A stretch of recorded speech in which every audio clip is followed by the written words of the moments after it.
அஸ்ஸலாமு அலைக்கும் வரஹ்மத்துல்லாஹி வபரகாத்துஹு. உணவளித்த இரட்சகனுக்கு புகழ் அனைத்தும். அல்லாஹுடைய தூதர் ஸல்லல்லாஹு அலைஹி வஸல்லம் அவர்கள் சாப்பிட்டு முடித்த பின் தமது உணவு விரிப்பை எடுக்கும்போது அதிகமான தூய்மையான வளமிக்க எல்லா புகழும் அல்லாஹ்வுக்கே உரியது. யா அல்லாஹ், இப்புகழ் முற்று பெறாதது, கைவிடப்படக்கூடாதது, தவிர்க்க முடியாததாகும் என்று கூறுவார்கள். இந்த செய்தி அபு உமாமா ரதியல்லாஹு அன்ஹு அவர்கள் மூலமாக அறிவிக்கப்பட்டு ஸஹீஹ் இப்னு ஹிப்பான் என்ற நூலிலே 5218 என்ற எண்ணிலே பதிவு செய்யப்பட்டிருக்கிறது. அல்லாஹ் நம்மை படைத்து பரிபாலிக்கக்கூடியவன். நமக்கு எந்தவித சிரமமும் இன்றி நாம் பசித்திருக்கும் போது உணவளித்து வரும் தயாள தன்மைக்காக நாம் சாப்பிட்டு முடித்ததும் அல்லாஹுடைய தூதர் ஸல்லல்லாஹு அலைஹி வஸல்லம் அவர்கள் காட்டித்தந்த வழியில் அல்லாஹ்வுக்கு அழகிய நன்றியை செலுத்த கடமைப்பட்டிருக்கிறோம்.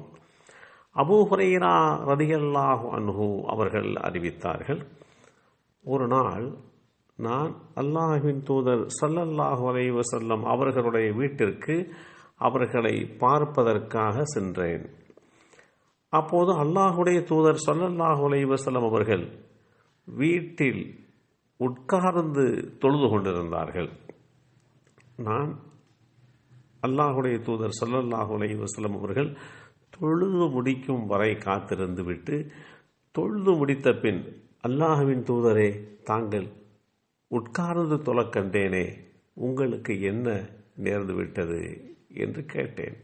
அப்போது அல்லாஹுடைய தூதர் ஸல்லல்லாஹு அலைஹி வஸல்லம் அவர்கள், அபூ ஹுரைராவே, பசி, பலகீனமாக இருக்கிறேன், எனவேதான் நின்று தொழ இயலாமல் உட்கார்ந்து தொழுதேன் என்று சொன்னார்கள். அதை கேட்டதும் அபூ ஹுரைராவாகிய நான் அழுது விட்டேன். அல்லாஹுடைய தூதர் ஸல்லல்லாஹு அலைஹி வஸல்லம் அவர்கள் என்னை நோக்கி, அபூ ஹுரைராவே, இப்போது நான் என்ன சொல்லிவிட்டேன் என்று அழுகிறீர்கள்? நாளை மறுமை நாளில் கேள்வி கணக்கின் கஷ்டத்தை உணரும் பட்சத்தில் உலகில் பசியோடு இருக்கும் நிலை இது ஒன்றும் பெரியதாக தெரியப் போவதில்லை என்று என்னை ஆறுதல் படுத்தினார்கள். உயிரினங்களில் மனிதனை தவிர வேறு எந்த உயிரினமுமே உணவில்லாமல் பசியால் மரணித்து போவது என்பது சாத்தியமில்லாத ஒன்று. பறவைகளும் விலங்குகளும் தனது உணவையோ இரையையோ வீணடிப்பதில்லை. ஆனால் மனிதர்கள் மட்டுமே உணவுப் பொருட்களை பெரும்பாலும் வீணடிப்பதுண்டு.